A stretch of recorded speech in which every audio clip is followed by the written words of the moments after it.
তাৰমানে একচুৱেলি মই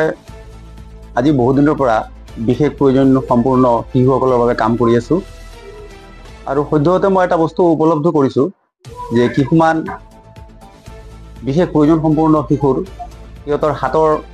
চাপৰ এটা প্ৰব্লেম হোৱাত বা আধাৰ কাৰ্ড প্ৰব্লেম হোৱাত বহুতে চৰকাৰৰ পৰা যিটো সুবিধা হুইল চেয়াৰ ট্ৰাইচাইকেল ক্ৰেচ এইবোৰ পাব লাগে তেওঁলোকে পোৱাত অসুবিধাৰ সন্মুখীন হৈছে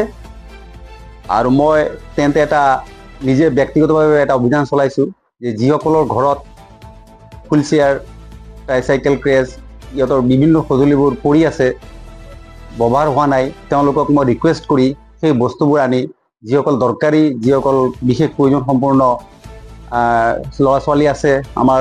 শিশুসকল আছে তেওঁলোকক মই এইটো যোগান দিওঁ আৰু কিছুমান ক্ষেত্ৰত দেখা গৈছে যে এই সঁজুলিবোৰ ঘৰত এনে পৰি আছে বেয়া হৈ আছে এইবোৰ মই সৰু সুৰা ৰিপেয়াৰিং কৰোঁ বা যিসকলৰ ঘৰত আছে তেওঁলোকক ৰিপেয়াৰিং বাবদ এটা মই ৰিপেয়াৰিঙত সহায় কৰি সেইবোৰ মই যথোপযুক্ত পৰিমাণে জাগাত মই এইটো দিয়াৰ ব্যৱস্থা কৰিছোঁ আৰু এই এনে যদি ট্ৰাইচাইকেল হুইল চেয়াৰ কেছ আৰু বিভিন্ন সঁজুলিসমূহ যদি কাৰোবাৰ ঘৰত থাকে তাহলে মোক বহুতে সংস্থাৰ মানুহবোৰে মোক যোগাযোগ কৰে আৰু তাৰ পৰা গৈ মই এইবোৰ ঠিক ঠাক কৰি মই যিসকল দৰকাৰী নিডি শিশুসকল তেওঁলোকক যোগান দি আছোঁ আৰু তেওঁলোকে ইয়াত বহুত ডাঙৰ উপকাৰ হৈছে মই দেখিছোঁ আশীনগৰৰ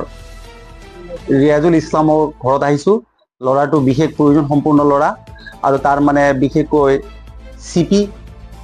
চিপি যিটো মই গম পাইছোঁ চিপি আৰু অটিজিয়ামো আছে এই এটা শিশু তাৰ মানে তেওঁলোকৰ চলা ফিৰাত বহুত অসুবিধা হৈছে যোগান দিছোঁ